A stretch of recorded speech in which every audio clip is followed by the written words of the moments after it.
자, 이제 환원율을 이제 환원율의 정의하고 환원율이 이제 성질하고 그 두 가지는 봤어요. 예, 근데 이제 환원율의 종류를 좀 보겠습니다.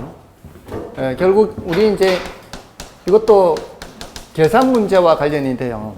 수익가액을 찾으려면 뭐하고 뭐를 찾아야 돼요? 순수익하고 환원율을 찾아야 되죠.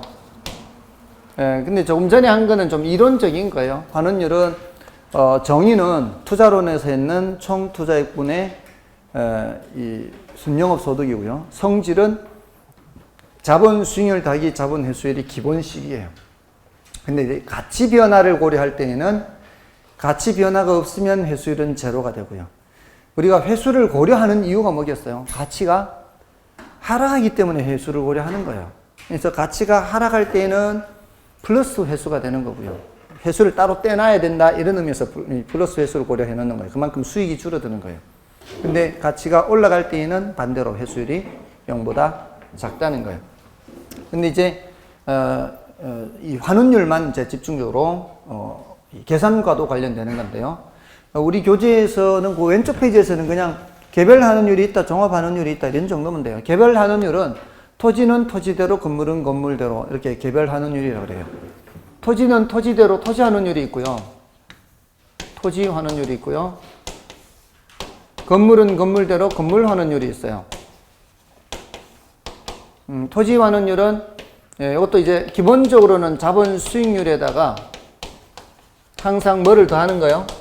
자본 회수율을 더하잖아요. 근데 토지는 달아 없어져요? 그렇지 않아요. 토지는 달아 없어지지 않기 때문에 회수율을 고려하지 않아요. 영속성 때문에. 영속성 때문에 요 회수율 자리가 뭐가 돼요? 0이 돼요. 0. 달아 없어지지 않기 때문에. 근데 건물은 어때요? 달아 없어지잖아요. 달아 없어진다는 건 뭐예요? 가치가 떨어지잖아요. 가치가 떨어지니까 여기 뭐가 있어요? 플러스 회수율이 있다는 거예요. 플러스 회수율. 뭔지 아시겠어요? 얘는 그대로 있으니까 회수율이 0. 얘는 가치가 떨어지니까 플러스 회수율이 있는 거예요. 여기가 자본 수익률은 항상 할인율과 같은 개념이에요. 수익률은 할인율과 같아요. 항상. 왜냐하면은 저쪽으로 갈 때는 수익률이 되지만 현재로 올 때는 할인율이 되기 때문에 그래요. 항상 일치해요. 수익률과 할인율은. 네, 항상 일치하는 개념이에요. 자, 이렇게 이제 해놓고요. 다음에 이제 나머지는 됐어요. 뭐 삼각 전후 이런 거는 뭐 됐고요. 그 환원율의 결정 방법 있죠. 자, 요걸 이제 좀 봐야 되는데 환원율 결정 방법은 여기 이제 시장 추출법이라는 게 있고요. 조성법이라는 게 있고요. 다른 말로 이제 요소 구성법 그래요. 요소 구성법. 그 다음에 투자결합법 그래요. 투자결합법. 그 다음에 엘루드법. 그 다음에 부채감당법 해서요. 우리 시험에 어떻게도 출제를 했었는가 하면은 이 종류를 나열해 놓고 다른 거 한 개 딱 집어넣고 다음 중 환원율 산정 방법 또는 환원율 결정 방법이 아닌 것은 이렇게도 출제했어요. 요 5개 중에 요거 빼고 4개 적어 놓고 요거 빼고 4개 적어 놓고 여기 자리에 다른 거 집어넣은 거예요. 그렇게도 출제해요. 그거는 이론을 묻는 게 아니잖아요. 그건 단지 종류만 묻는 거죠. 그러니까 여러분이 공부를 나는 어디까지 하겠다. 나는 여기까지는 할만 하겠다. 종류 외우는 것까지는 할만 하겠다. 그럼 거기까지만 하고 나는 조금 더 해야 되겠다. 그러면 이제 여기 조금 더 들어가면 돼요. 그 더 들어가는 게 뜻을 1차적으로 항상 뜻이요, 뜻. 시장 추출법이 뭐냐? 조성법이 뭐냐? 투자결합법이 뭐냐? 이런 식으로. 근데 투자결합법은 둘로 나누어져서 물리적으로 결합한 게 있고요. 금융적으로 결합한 게 있어요. 자, 이런 건데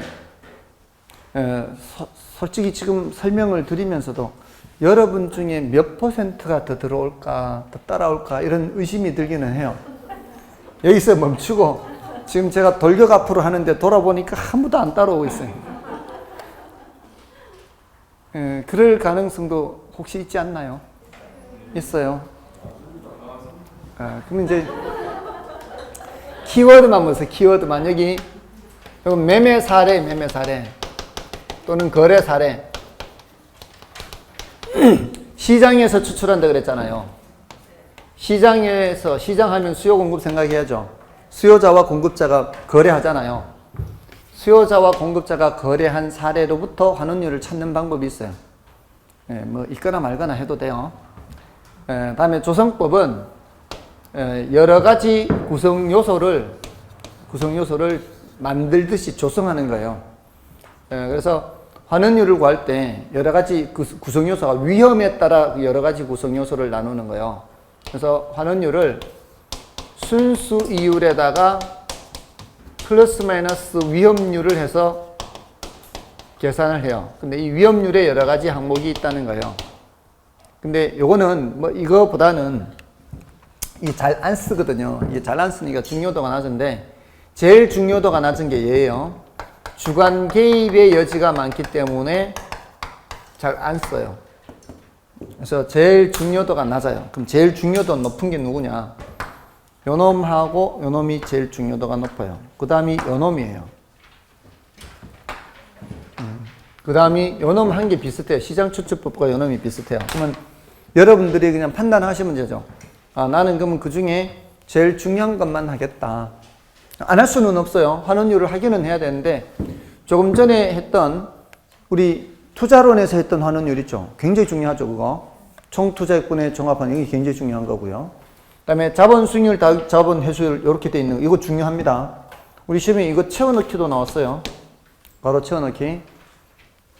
그 성질하고 정의는 굉장히 중요해요. 성질과 정의. 정의는 뭐였어요? 투자론에서 한 거. 성질은 수익률 더하기 회수율. 이거는 굉장히 중요해요. 여기 와서 이 말이에요. 여기 와서 그 중에 제일 중요한 게 이 두 가지다 이 말이에요. 됐습니까? 자, 그래서 그 중에 물리적 투자 결합법은 물리적으로 결합하는 거예요. 물리적으로 결합하는 거는 토지 건물을 말하는 거예요. 그래서 환원율을 얘기할 때 토지 가격 비율이 있어요. 토지 가격 비율. 거기에다가 곱하기 토지 환원율이요. 토지 환원율. 더하기 건물 가격 비율이 있어요. 건물 비율. 곱하기 건물 환원율 해요. 왜 이렇게 하겠어요? 토지도 환원율이 있고 건물도 환원율이 있다고 그랬잖아요. 토지도 있고 건물이 있는 결합되어 있는 복합 부동산인 경우에 토지와 건물이라는 관점에서 결합시킬 때에는 토지 환원율도 반영을 해야 되고 건물 환원율도 반영을 해야 되는데 토지 비율이 몇 프로냐, 건물 비율이 몇 프로냐에 따라 달라질 수 있다는 거예요. 자, 근데 금융적 투자 결합법은 환원율을 결정을 할 때 금융이 뭐예요? 자금융통이죠. 내 돈, 남의 돈 이런 관점에서 보는 거예요. 내 돈, 남의 돈. 그러면 지분 비율이 있어요. 지분 비율. 내 돈 비율. 거기에다가 지분 환원율을 반영을 하는 거예요. 지분 환원율. 근데 이 지분 환원율 자리에 지분 배당률을 쓴다는 거예요. 앞에 우리 투자론에서 공부한 그 지분 배당률이에요. 지분 투자액분의 세전 현금 수지한 거 있죠? 바로 그거예요. 지분 배당률. 그 다음에 여기는 남의 돈 비율이 나와야 되겠죠? 지분 비율이니까 저당 비율이에요. 저당 비율. 곱하기 여기는 저당 상수입니다. 저당 상수. 저당 상수 굉장히 많이 쓰인다 그랬죠? 이게 이렇게 쓰인단 말이에요. 지분 배당률 많이 나온다 그랬고요. 종합 환원율 많이 나온다 그랬죠? 종합 환원율, 지분 배당률, 저당 상수. 굉장히 자주 나오는 것들이에요. 그래서 요거 외울 때는 물리적 투자 결합법은 토토 건건 이렇게 기억하세요. 그 다음에 금융적 투자 결합법은 지지저저 이렇게 지지저저. 토토 건건 지지저저. 이것만 알아도 풀 수 있는 문제들이 있습니다. 그 다음에 이제 엘루드법은 요 세 가지를 체크해야 돼서 우리 교재에서 체크해 드릴까요? 교재에서는 그 486쪽에 엘루드법을 찾아가 보세요. 자, 엘리우드법을 찾아가시면은 그 의의에 보시면은 엘리우드법은 1950년대 미국 투자자들의 행태를 연구한 엘리우드에 의해 개발된 방법으로, 자, 거기서부터 세 가지예요. 매 기간 동안의 세전 현금 수지, 그거 하나 하고, 보유 기간 동안의 지분 형성분, 요 둘 하고, 보유 기간 동안의 가치 변화분, 요 셋입니다. 요 세 가지를 토대로 해서 환원율을 구하는 방법이에요. 그 세 가지를 알면은 굉장히 이 수준 높게 아는 거예요. 수준 높게. 이 엘루드라는 사람은 굉장히 뛰어난 사람이에요. 환원율을 구하는 방법을 정말 아주 독창적으로 정말 뛰어난 방법으로 고안한 사람인데, 여기에다가 그 공식을 쓰면 여러분들 쓰러집니다. 그러니까 그 세 가지 항목을 이용해서 환원율을 계산하는 방법을 한 거예요. 그러니까 감정평가에서는 정말 뛰어난 사람이에요. 다음에 아무튼 부채 감당법은 환원율을 구할 때 뭘 이용하는가 하면은 부채 감당률을 활용하는 거예요. 부채 감당률. 이 부채 감당률은 누가 부채를 감당하는 거였어요? 순영업 소득이 부채수, 그 부채 감당률이에요. 곱하기 저당 비율, 저당 상수예요.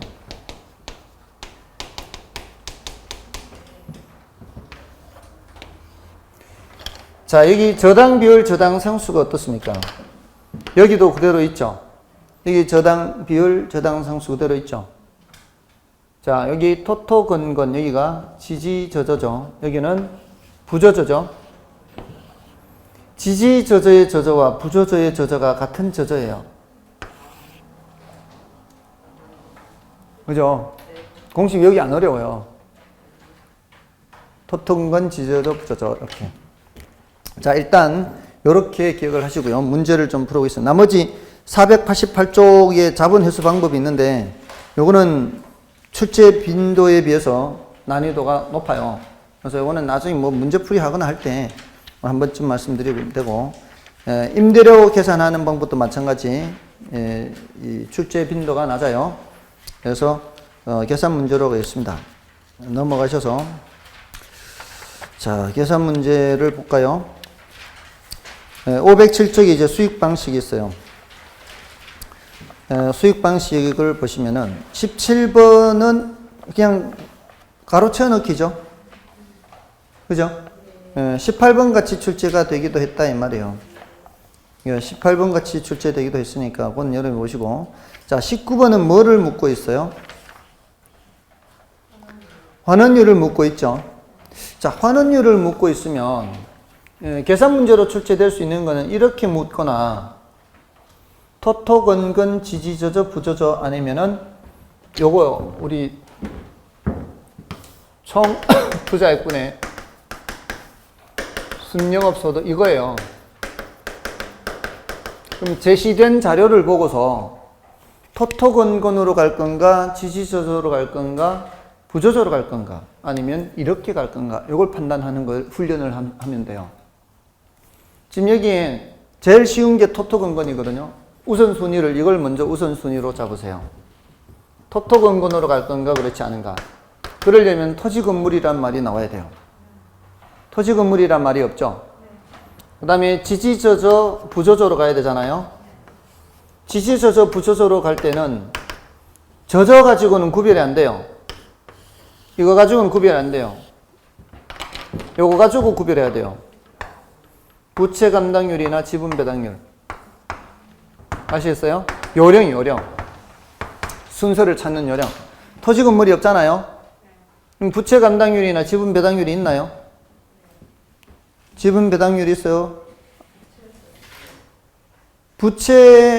지분 배당률은 없죠. 근데 부채 감당률을 찾으려고 봤더니 순영업 소득이 부채 서비스를 감당한다. 이거 나오잖아요. 그럼 뭐를 알 수 있어요? 부채 감당률을 알 수 있지 않나요? 부채 감당률이 몇이라는 거예요? 2조 2배. 그리고 지분 비율, 대부 비율, 내 거, 남의 거 이렇게 나오고 저당상수 나오죠? 어디로 가라는 뜻이에요? 부저저로 가라는 뜻이에요. 자료가. 그 자료의 내용으로 보고 어디로 가야 되는지를 판단하는 거라고요. 그럼 자, 부채 감당률이 몇이라고요? 2 나왔죠? 부채 감당률이 방금 나왔잖아요. 그럼 자, 저당 비율, 남의 돈 비율이죠. 남의 돈 비율이 몇 프로예요?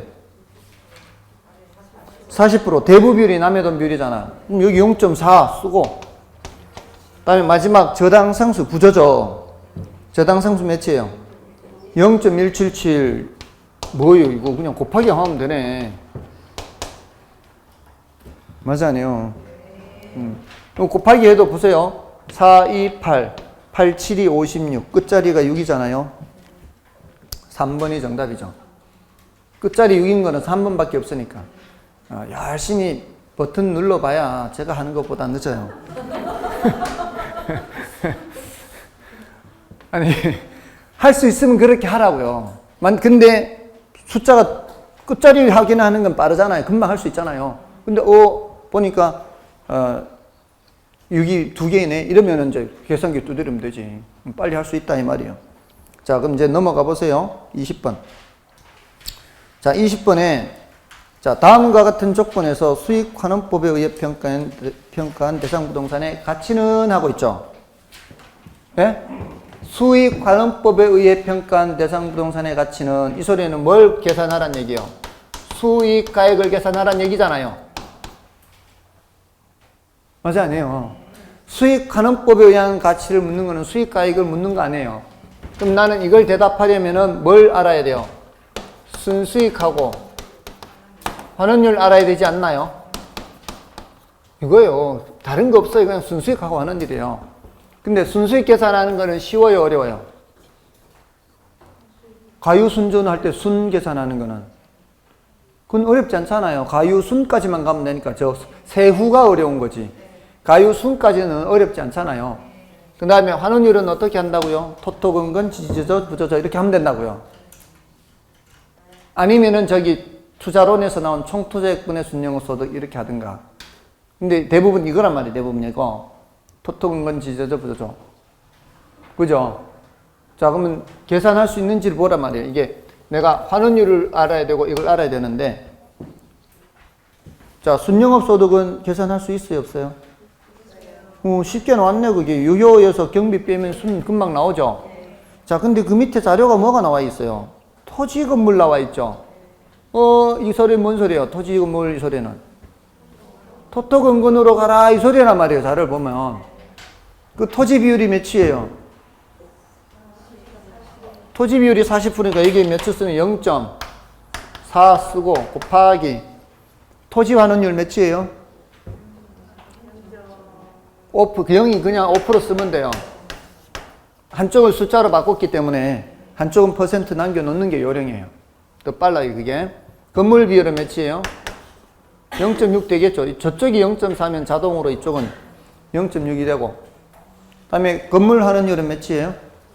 10% 곱하고 더하고 하면 되네, 이거는. 곱하기 더하기. 여기 곱하면 몇이에요? 2%. 여기 곱하면 6%. 더하면 왜 15가 나오지? 여기 6%잖아, 여기. 0.6 곱하기 10%잖아요. 6%. 여기는 2% 아니에요? 몇 프로? 8% 아니에요? 그럼 여기 8%네, 여기가. 여기는 얼마예요? 3,000 아닌가요? 얘는 뭐하고 관계있다 그랬어요? 1.25하고 관계있다, 1, 2, 5. 8은 1, 2, 5가 관계있다, 1, 2, 5. 3 곱하기 1, 2, 5면 375 나오네, 375. 맞아요? 자, 다음 21번도 볼까요? 내친 김에. 수익가액 나왔어요, 수익가액. 맨 끝에 뭘 묻고 있어요? 맨 끝에 수익가액 묻잖아요. 그럼 나는 뭘 찾아야 돼요? 수익가액 물으면 나는 순수익하고 환원율 찾아야 되죠. 맞아요. 그러면은, 가능총소득, 공실 뭐 이렇게 쭉 나오네. 그러면 이제 순영업소득 계산할 수 있겠죠. 그럼 환원율은 어떻게 구하죠? 그 밑에 좋죠? 줬잖아요, 지금. 환원율 내가 계산하려고 자료를 봤더니 토토건건 지지저저 부저저 어디로 가야 되는가 봤더니 문제에서 환원율 알려줬잖아요. 그럼 뭐예요, 이거? 땡큐지, 땡큐. 환원율 알려줬으면 나는 땡큐라고요. 왜? 고민할 필요가 없으니까. 나는 뭐만 하면 돼요? 순수익만 계산하면 되니까, 그 가요수만 하면 되니까. 그러니까 이런 문제를 보면서 이런 훈련을 해야 된다고요. 아시겠어요? 그러면 가능청소도 5천이고 공실이 5%, 가능이 5%고 유지관리비까지 해서 가능청소득의 3%까지 해서 8%를 빼야 돼요. 그죠? 그리고 그 밑에 부채 서비스건 생각하면 돼요, 안 돼요? 부채 서비스 생각하면 안 되잖아, 이거. 순 밑에 오는 거니까. 대신 화재보험료는 이거는 들어가야죠. 빼야 되죠. 화재보험료는 빼야 돼. 개인 업무비는 감자, 소, 개 할 때 개인 업무비는 영업 경비에 포함되는 거 아니죠? 그럼 뭐만 하란 얘기예요? 공실, 손실, 유지관리비, 화재보험료까지만 빼란 얘기죠. 자, 그럼 가능청소득 5천에서 곱하기 0.92를 하는 거예요. 5% 빼고 3% 빼면 8%를 먼저 가능청소득에서 빼는 거죠. 그럼 요게 곱하기 0.92가 요령이고 거기에다가 화재보험료 100만 원까지 빼면 되잖아요. 그럼 요거 곱하면 뭐예요? 5를 곱하는 건 나누기 2하고 똑같은 4,600이 나올 거예요, 이게. 4,600에서 100을 빼면은 4,500이 나온다고요. 맞나요? 맞아, 아니에요. 이 곱하기 5는 나누기 2하고 같거든요. 그러니까 4,600 한 거예요. 46. 4,600. 거기에서 100을 빼니까 4,500. 분자가 뭐란 얘기예요, 이제? 분자가 4,500이고, 환원율은 5%를 문제에서 알려줬잖아요. 그럼 45 나누기 5 하면 9네, 9. 됐습니까? 보세요. 이거 찾는 게 문제지. 찾으면은 나누기 한번 하면 되는 거 아니에요? 찾는 게 문제지. 그럼 찾을 때 순이 어려워요? 환원율이 어려워요? 환원율이 어렵잖아요. 수는 가요순 하면 되는 거니까. 대체로 가요순이 순 또는 문제수 주든가 아주 쉽게 주든가. 내가 골치 아픈 거는 수익가액 계산할 때 뭐가 골치 아픈 거예요? 환원율이 골치 아프다 이 말이에요. 환원율. 그럼 결국은 이 계산 문제는 토토건건 지지저저 부저저 어디를 찾을 거냐 이 말이에요. 문제에서 어떤 걸로 출제할 거냐 이 말이에요. 그죠? 그럼 빨리 뭘 보라고요? 토지 건물을 줬는지, 예? 토지 건물을 줬는지, 지분 배당률을 줬는지, 부채 감당률을 줬는지. 아시겠어요? 아직 뭐가 안 나왔어요. 얘가 아직 출제가 안 됐어요. 지금 아까 이거 했잖아, 이거. 이거 했잖아, 지금. 뭐를 출제 안 했다고요? 지지저저를 아직 출제 안 했다고. 지지저저를. 아시겠어요? 그럼 여기 이제 조금 더 주의를 해야 된다 이 말이에요. 지지저저는. 그럼 됐어요. 됐나요? 자, 이제 됐습니다. 계산까지 됐고. 자, 이제 조금 이제 약간 제가 원래 생각했던 것보다 시간이 약간 오버됐어요. 약간 조금 이제 바쁜데 493쪽에 물건별 평가가 있어요.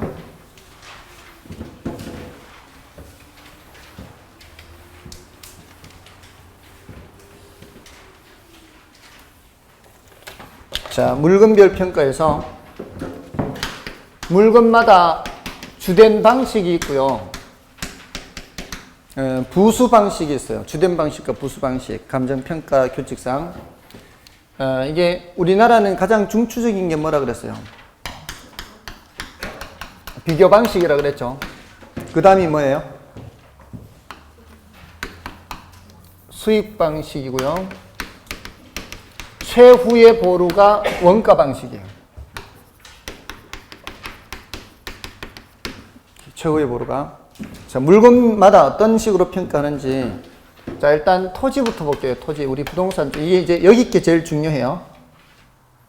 저쪽으로 갈수록 중요도가 낮아지는 거예요. 토지는 공시지가 기준이에요.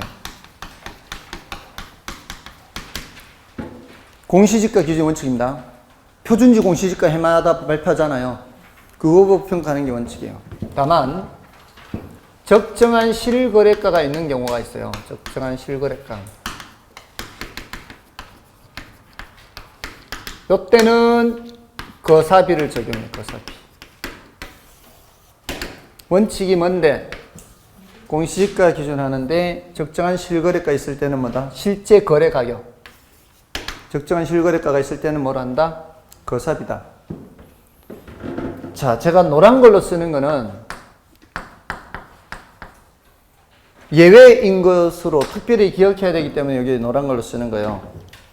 지금 여기 다 비교 방식을 쓸 건데 건물은 우리가 자주 다루는 거고 이게 토지하고 건물하고 같이 이렇게 많이 다루니까 쓰기는 여기 쓰는데 비교 방식이 아니기 때문에 여기 이렇게 노란 걸로 쓴 거예요. 건물만 거래하는 경우 많아요, 적어요? 건물만 거래하는 경우 많아요. 건물하고 토지하고 거래하는 경우가 많아요. 대부분은 함께 하죠. 건물만 거래하는 경우 거의 없어요. 우리가 비교 방식으로 하려면은 거래된 사례가 많아야 될 거 아니에요. 근데 건물만 거래된 사례를 구하기가 어려울 거 아니에요. 이거는 비교 방식 적용할 수 있어요, 없어요? 없어요. 얘는 원가법이에요. 토지 건물을 함께 거래하는 경우는 많아요, 그렇지 않아요? 많죠? 얘를 일괄해서 평가하는 경우는 거래하는 경우는 많기 때문에 얘는 무슨 방식이에요? 비교 방식이에요. 그러니까 얘는 거사비예요, 거사비. 지금 이게 비교 방식이라고 하는 것은 토지의 경우에는 뭐로 가면 되고요? 공시지가 기준으로 가면 되고요. 기타 나머지 대부분은 뭐예요? 대부분은 거사비예요.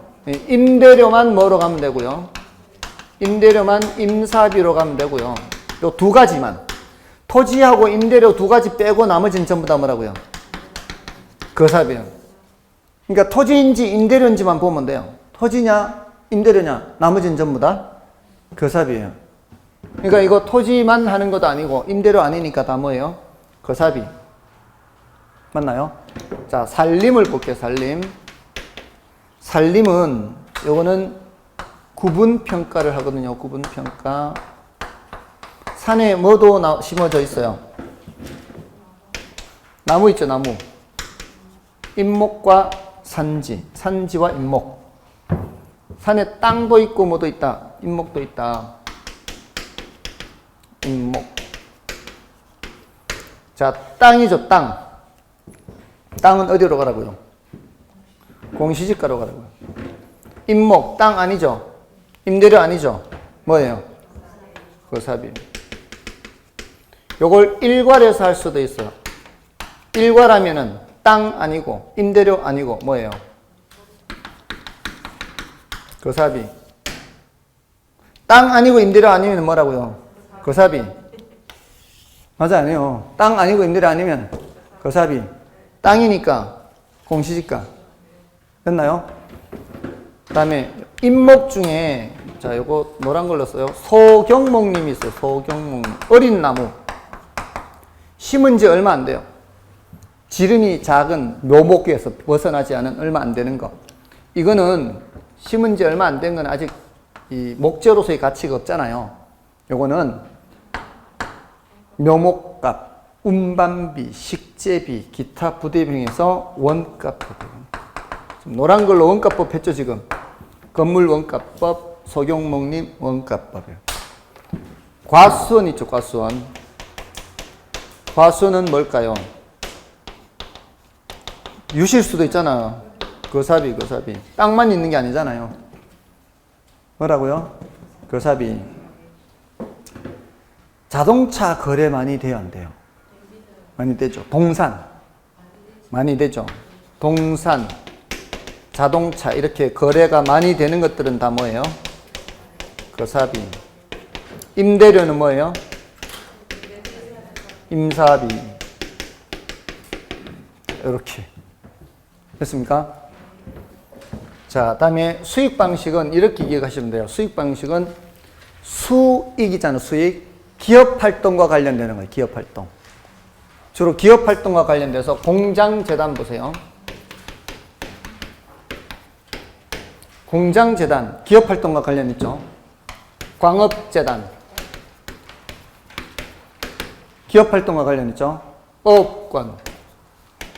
요거는 기업활동과 관련되기보다는 무형의 권리로 보세요. 무형의 권리. 업권 무형의 권리죠. 영업권 뭐예요? 무형의 권리죠. 맞잖아요. 특허권 무형의 권리죠. 실용신안권, 상표권 전부 다 뭐예요?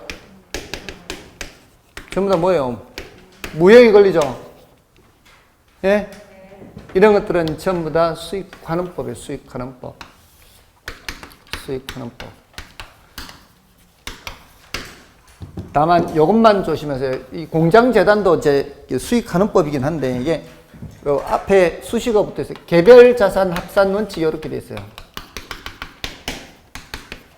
개별자산 합산 원칙. 다만 계속 수익이 예상되는 경우. 자, 이런 말이 있어요. 계속 수익. 이건 뭐예요? 앞으로 계속 수익이 예상된다. 앞으로 기업 활동을 계속 하겠다 이거잖아요. 그러니까 지금 이게 좀 제가 봤을 땐 이 조문을 적어 놓은 게 좀 규정해 놓은 게 좀 이상해요. 대부분의 경우 공장, 뭐 기업들은 계속 영업할 거 아니에요. 그럼 이걸 먼저 써야 되는데 이걸 먼저 써놨거든요. 개별 자산을 합산해서 평가하되 계속 수익이 예상되는 경우 일괄해서 평가할 때에는 이때는 수익이라는 힌트가 있어요. 수익환원법이에요. 수익환원법. 이것만 조금 주의를 하면 돼요. 공장재단만. 나머지는 전부 다 뭐 업권, 이게 어떤 또 특징이 있는가 하면 이 세 가지는 준부동산이에요. 그죠? 우리 앞에 부동산 개념에서 요렇게요. 다음에 여기에요. 마지막. 여기는 뭔가 하면은 기계장치예요. 기계장치. 준부동산 기계장치 생각해 보세요. 뭐 있어요? 준부동산 기계장치. 자동차, 건설기계, 항공기, 선박 있잖아요. 근데 자동차는 거래가 많잖아요. 동산이나 장 거래 많은 건 이거 오는데 나머지 기계장치는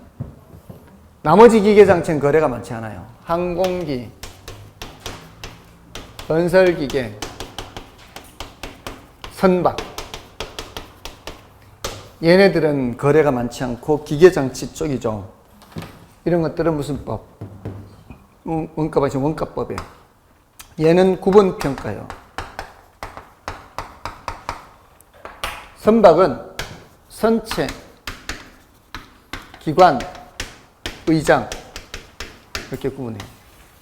이 기관은 엔진이에요. 엔진. 선체가 내용연수가 제일 길어요.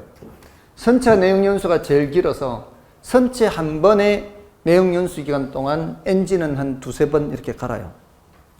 의장은 훨씬 더 많이 갈아요. 그 내부 설비 같은 거 이런 것들. 내용연수가 좀 짧아서. 그러니까 이거는 내용연수에 따라서 정액법, 원가법에 하는 원가법. 경우에 따라 정률법이고요. 정률법이나 정액법, 원가법이에요. 원가법. 구분해서 평가해요. 구분평가 몇 군데 나와요? 구분평가가 두 군데 나와요. 산림에 나오고 선박에 나와요. 그렇죠? 여기 안에 있는 내용이면은 지금까지 최근 10년간 나온 물건별 평가 100% 맞출 수 있어요.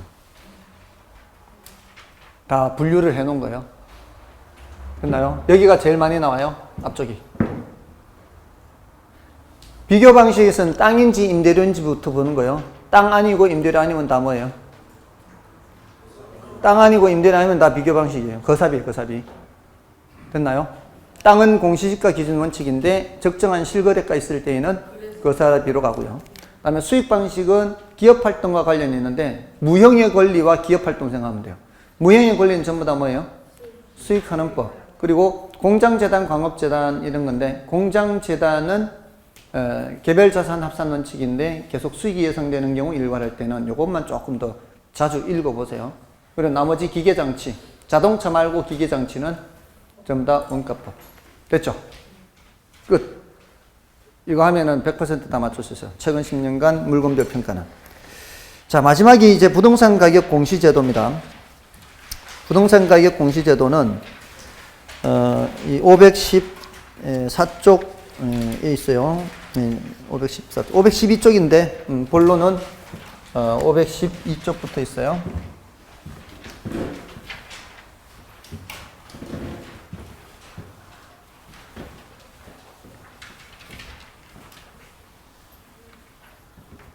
자, 부동산 가격 공시제도는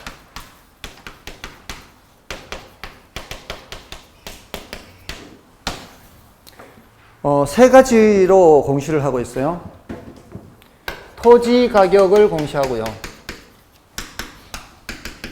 그다음에 주택 가격을 공시하고요. 비주거용 부동산 가격 공시를 합니다. 토지 가격은 둘로 나누어져요. 하나는 표준지 공시지가 하고요. 개별 공시지가 이렇게 나누어져요. 전국에 토지가 약 4천만 필지가 있는데 그 중에 50만 필지를 표준지로 선정을 해 놓은 거예요. 그것은 한 80분의 1 정도 돼, 평균 80분의 1. 그래서 여기 타일로 치면은 한 9981 되죠. 9개. 그 중에 1개꼴로 표준지가 선정이 되어 있는 거예요. 그래서 그걸 먼저 계산을 한 후에 그 이웃에 있는 다른 개별 토지들은 그 표준지 공시지가 보고 평가를 해요. 왜 이런 절차를 하는가 하면 일단 표준지 공시지가는 감정평가업자한테 의뢰를 해요. 감정평가업자한테. 모든 토지를 전부 다 감정평가업자한테 의뢰를 하면은 더 정확하겠지만 수수료가 엄청나겠죠. 그래서 표준지 공시지가만 감정평가업자한테 의뢰를 해요. 나머지 개별 공시지가는 공무원이 해요. 어차피 월급 주는 공무원. 니들이 해라. 대신 공무원들이 평가하기 쉽게 표를 다 만들어줘요. 이럴 때는 이렇게 하고 저럴 때는 저렇게 해서 다 쉬운 표가 있어요. 표. 토지가격 비준표라 그래요. 토지가격 비준표. 그래서 표준지 공시지가를 이제 뭘 알아야 되는가 하면은 주체와 효력을 알아요. 주체. 누가 하는지를 알아야 되고요. 그걸 어디다 써먹는지를 알아야 돼요. 다 이거 써먹는 데가 있기 때문에 하는 거 아니에요. 효력을 알아야 돼요. 효력. 써먹는 걸. 그래서 이걸 일단 누가 하는가 하면은 국장이 해요. 국장. 국토교통부 장관이. 누구한테 의뢰를 해서 해요? 감정평가업자한테 의뢰를 해서 해요. 감정평가업자가 표준지 공시지가 말고 토지가격 비준표라는 걸 함께 작성을 해요. 그래서 이걸 제출하는 거예요. 국장한테. 국장은 이 자료를 표준지 공시지가 자료와 토지가격 비준표 자료를 관할 시군구장한테 보내요. 그럼 시군구장은 그 자료를 시 소속 공무원들한테 줘서 니들이 계산하라 해요. 이 표, 비준표라는 게 있어요. 이렇게 표가 있어서 여기 이제 표준지가 남향일 때 개별 토지도 남향이면 곱하기 1하고 표준지가 남향인데 개별 토지가 북향이면 0.9를 하고 이런 표를 다 작성해 놨다고요. 그래서 공무원들이 이 표 보고 그냥 숫자 곱하기만 하면 돼요. 곱하기. 곱하기는 누구도 할 수 있잖아요. 그거 판단해가지고 남쪽인지 북쪽인지 그건 알아야지. 그렇게 해서 공무원들이 이렇게 표 보고 하는 거예요. 이 표하고 요거 하고. 됐어요? 근데 주체는 누구라고 해야 돼요? 시군구장이에요. 개별 공시지가는 누가 한다? 시군구장이에요. 표준지는 누가 한다? 국장이 한다. 쉽게 말하면 뒤치다거리는 누가 한다? 시군구장이 한다. 됐나요?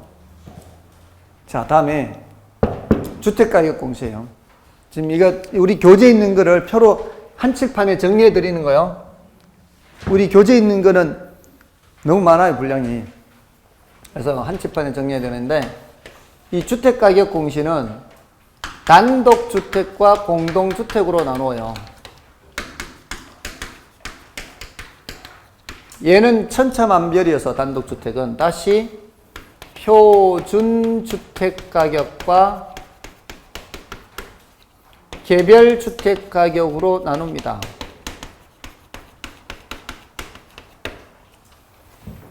공동주택 가격은 그대로 가요. 그대로. 얘는 이미 표준화가 됐다고 보는 거예요. 왜냐하면 공동주택은 다 모양이 똑같죠? 네모 박스 안에 설계 들어가지 않나요? 공동주택은 다 네모 박스 안에 설계 들어가죠? 네, 그러니까 이건 이미 표준화가 됐다고 보는 거예요. 자, 그리고 표준주택 가격은 또 누가 해요? 국장이. 개별주택 가격은 누가? 시군구장이에요. 자, 공동주택 가격 누가 할까요? 방금 힌트가 표준화가 된 거예요. 했어요. 표준화가 된 거. 표준화가 된 거는 국장이에요. 뒤치다거리만 시군구장이 한다. 이렇게 생각하세요. 표준화가 된 거는 국장. 자, 이 비주거용 부동산 가격 공시는 똑같아요. 구조가. 주택가격 공시하고. 근데 표현이 약간 이제 단독주택 공시, 이거는 이제 이런 말들이 이제 많이 익숙해져서 괜찮은데, 여기는 비주거용 일반 부동산이라고 그래요. 일반 부동산. 여기는 비주거용 집합 부동산이라고 그래요. 집합 부동산은 공동과 같은 맥락이에요. 이런 구분 소유되는 거. 이 주택이 아니더라도 이런 것들은 구분 소유되잖아요. 몇 호 뭐 이렇게 구분될 수 있는 거.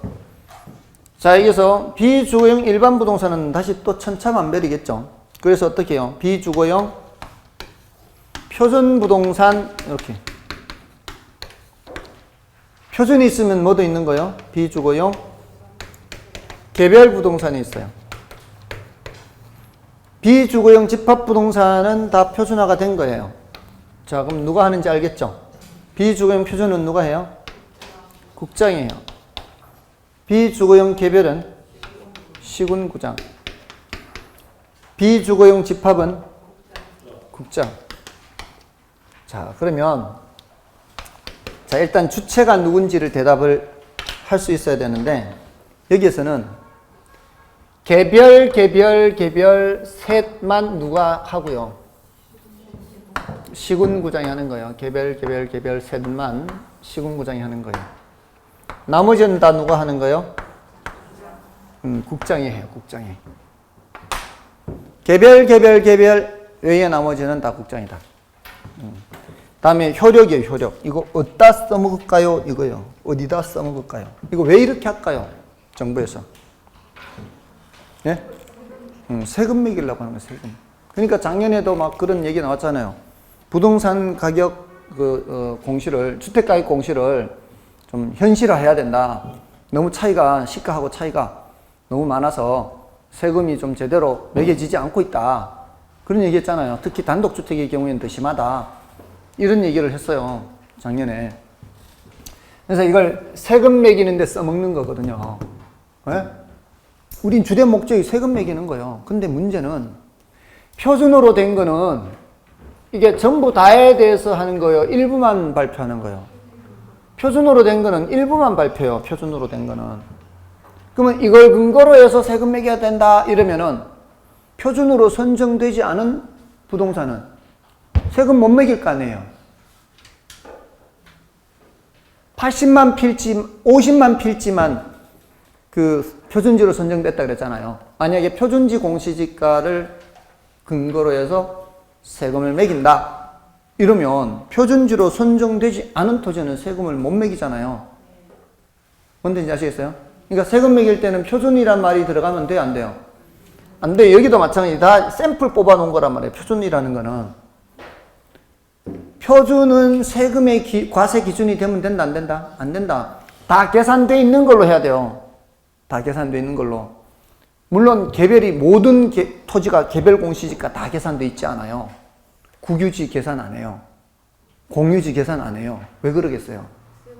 그건 세금 매길 필요가 없으니까. 그러니까 이 의도가 뭐라는 게 분명하죠. 세금 매길 의도로 하는 거예요. 그러니까 표준으로는 세금 매길 수가 없어요. 개별로 가야 세금 매긴다고요. 아시겠죠? 다음에 얘네들은 이미 모든 주택이 이 표준화가 됐다 그랬죠. 그래서 얘네들은 몇 개만 조사하면은 그 아파트 전체를 다 조사하는 거하고 똑같아요. 얘네들은 전수조사예요, 전수조사. 그 전수조사라는 걸 생각하라고요. 전수조사란 얘기는 뭐예요? 얘네들은 바로 이거 가지고 세금 매길 수 있다, 없다? 세금 매길 수 있어요. 얘는 다 조사하기 때문에. 뭔 뜻이 아시겠어요? 결국은 세금 매길 때는 표준 3개만 빼면 돼요. 효력을 얘기할 때는 개별 빼고는 다 누구? 국장이 하는 거고, 세금 매길 때는 표준 빼고는 다 세금 매기는데 기준이 된다 이 말이에요. 아시겠어요?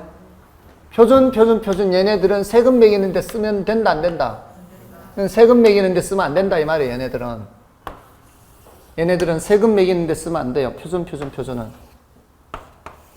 자, 그럼 세금 매기는 것만 따로 이렇게 표시를 해볼게요. 요거 세금 매기는데 써야 안 써요? 써요. 요거 세금 매기는데 써야 안 써요? 써요. 요거 세금 매기는데 써요. 됐나요? 표준이 없으면 세금 매기는데 쓰는 거라고요.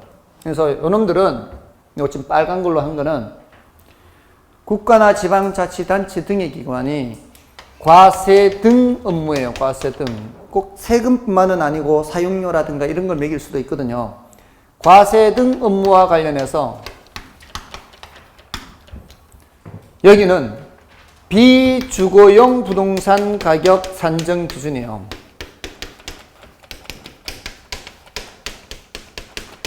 비주거용. 자, 여기는 뭐라고 쓰면 될까요? 과세 등 업무와 관련해서 마찬가지 국가, 지방자치단체 등의 기관이요. 세금은 거기서 매기는 거니까 과세 등 업무와 관련해서 여기와 차이점이 뭐겠어요? 여기는 주택가격 산정 기준이에요. 그렇게 써먹을 수 있다고요. 그럼 여기는 뭐라고 하면 될까요? 여기도 과세 등 할 수 있죠. 근데 여기는 구체적으로 세금, 부담금, 세금 말고도 부담금, 사용료 등 부과 기준이에요. 구체적으로 얘기하죠. 구체적으로. 세금, 부담금, 사용료 등 부과 기준이에요. 됐나요? 그럼 5개 다 나온 거예요. 다만 여기 이제 이게 어떤 효력이 있는가 하면은 주택시장에 가격정보 제공한다. 이런 표현이 더 있기는 해요. 가격정보 제공.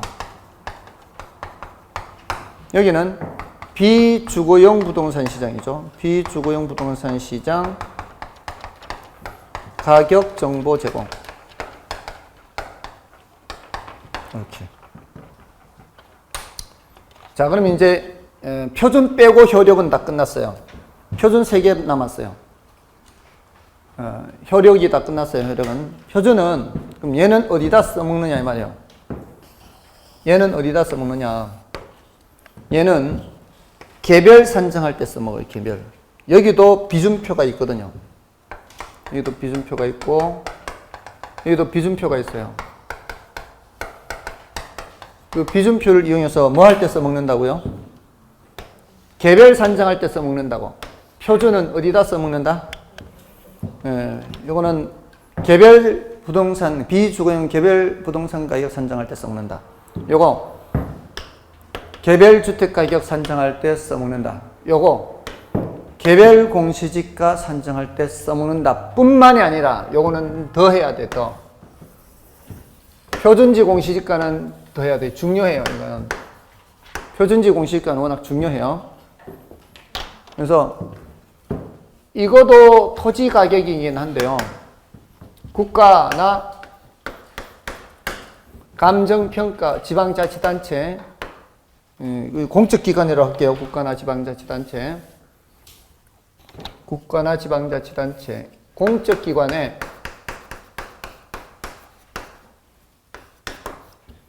지가 산정 기준이 되고요. 감정평가업자들도 지가 산정 기준이 다 돼요. 앞에 표시지게 했죠. 우리 앞에 지나갔죠. 표시지게 할 때 감정평가업자들이 표준지 공시지가 보고 토지 가격 산정하는 거예요. 감정평가자들이 타인의 의뢰에 의해서 토지 가격 산정할 때에는 표준지 공시지가 이용해야 돼요. 여기 공적기관이 개별 공시지가 산정할 때도 마찬가지. 또 공적기관이 수용보상금 산정할 때도 마찬가지. 토지 가격 산정할 때는 전부 다 뭘 이용해야 돼요? 표준지 공시. 토지 가격 자체를 계산할 때는 뭘 이용해야 돼요? 표준지 공시지가. 이건 토지 가격 계산하는 거 아니에요, 이건 지금. 이건 토지 가격 계산하는 거 아니죠, 지금. 세금 계산하는 거고, 토지에 부과되는 세금, 부담금, 사용료, 이게 토지에 부과되는 아주 일부 사용료 같은 작은 금액 계산할 때는 뭘 이용해요? 개별 공시지가 이용한단 말이에요. 근데 이런 그 자체, 토지 자체 가격을 계산할 때 뭘 이용해야 된다고요? 표준지 공시지가요. 다음에 지금 여기 가격 정보 제공이 여기에 있죠, 지금. 가격 정보 제공이 개별이나 공동이 있잖아요. 개별이나 공동. 근데 여기는 지가 정보 제공은 표준에 있어요. 이거 조심해야 돼요. 지가 정보 제공은 표준에 있어요. 표준에. 지가 정보 제공은. 그 다음에 일반인들의 거래 지표가 돼요. 일반의 거래 지표. 이건 네 가지예요. 네 가지. 표준지 공시지가 효력은 더 중요해요. 그러니까 따로 기억해야 돼요. 이거는 따로 기억하고. 자, 따로 기억하고 이제 이렇게 하는 거예요. 이거 따로 기억했다고 치고. 주체를 얘기할 때는 개별 빼고 나머지는 누가 한다? 국정이 한다. 효력을 얘기할 때는 표준에는 세금 얘기 나오면 된다, 안 된다? 안 된다. 그래서 그걸 주의를 하면 돼요. 표준인데 세금 얘기가 나온다? 틀린 거예요. 표준인데 세금 얘기 나오면 틀렸다고요. 또 공동인데 세금 얘기가 안 나오잖아요. 그럼 또 그것도 틀린 거예요. 공동이면 세금 얘기가 나오는 거예요. 개별이라도 세금 얘기 나오고. 자, 이게 이제 대부분 여기서 많이 물어요. 자, 여기서 묻는데 이제 기타 사항들 몇 가지가 있어요. 기타. 자, 기타. 자, 얘네들의 모두 공시 기준일이라는 게 있어요. 공시 기준일. 이거 일종의 기준 시점이에요. 기준 시점은 매년 1월 1일이에요. 매년 1월 1일. 그리고 얘네들은 모두 다 이의신청할 수 있어요. 이의신청은 30일 이내요. 30일 내 주체에게 하는 거예요. 주체에게. 경우에 따라 전자서면도 돼요. 경우에 따라 전자서면도 돼요. 전자서면. 이 전자서면이 뭐예요? 인터넷으로도 할 수 있다 이 말이에요. 주체에게 하는 거예요. 이 신청은 다 할 수 있습니다. 그리고 공시일하고 공시기준일은 달라요. 공시일은 표준지 공시지가는 2월 말까지 2월 말. 이거는 하지 마세요. 이건 하지 마시고 이제 이것만 할게요. 주택가격 공시, 개별과 공동, 개별과 공동주택, 우리가 받아보는 거. 그게 더 중요하니까. 표준은 별로, 저거 안 하니까. 요거는 4월 30일까지예요. 4월 30일. 우리가 받아보는 개별 공시지가, 모든 사람들이 다 받아보는 개별 공시지가는 5월 31일까지예요. 이렇게, 공시일. 그 다음에 마지막이 뭔가 하면은, 표준으로 선정된 부동산은 개별을 따로 계산할까요? 안 할까요? 표준으로 선정된 부동산은 따로 개별을 산정할 필요가 없죠. 굳이 공무원이 건드릴 필요 없잖아요. 전문가가 해놨는데 굳이 공무원이 건드릴 필요가 없어요. 근데 얘는 세금을 어떻게 매길까요? 개별이 없는데. 그러면 개별이 없잖아요. 계산을 안 하면. 그래서 법조문에 뭐라고 해놨는가 하면 표준은 뭐로 본다? 개별로 본다. 이렇게 해놔버렸어요. 표준으로 선정된 거는 따로 공무원이 건드리지 않아도 뭐로 봐요? 개별로 봐요. 그럼 개별 공시지가가 있는 거죠. 표준이 곧 뭐가 돼버리니까. 개별이 되니까. 표준 주택 가격이 개별 주택 가격이 되고 비주거용 표준 부동산 가격이 비주거용 개별 부동산 가격이 되어버려요. 그러니까 표준은 뭘로 봐버려요? 표준은 개별로 봐요. 됐나요? 표준은 개별로 본다. 자, 여기까지 일단 하세요. 여기 한칠판에 정리한 거예요. 대신 확실하게 기억해야 돼요. 이걸 확실하게 기억해야 돼요. 이거 말고 다른 것도 출제가 돼요. 이거 말고 다른 것도 출제되는데 정답 지문이 되는 경우는 딱 한 번밖에 없어요. 그러니까 옆에서 바람잡이 하는 거예요. 그러니까 이걸 확실하게 알면은 아무리 바람잡이로 집어넣더라도 정답 찾는 데는 지장이 없어요. 아시겠죠? 최근 10년간 이게 11문제가 나왔어요. 여기서 11문제가 12문제 나왔어요. 근데 한두 문제 빼고는 여기에서 다 해결이 돼요. 여기서 다 해결이 돼요. 그러니까 페이지 수가 많기만 하지 이거 여기서 다 해결할 수 있어요. 그래서 마지막에 521쪽에 정리도 돼 있으니까 521쪽에 정리된 것을 참고해서 보시면 돼요. 아시겠죠? 정리된 거고 이건 제가 설명을 하면서 하는 거니까 이렇게 하시면 되겠습니다. 아무튼 마지막 이제 다 마쳤으니까 까먹지만 않으면 되죠. 까먹지 마시고 이제 다음 시간에 다시 또 뵙겠습니다. S였습니다. 감사합니다.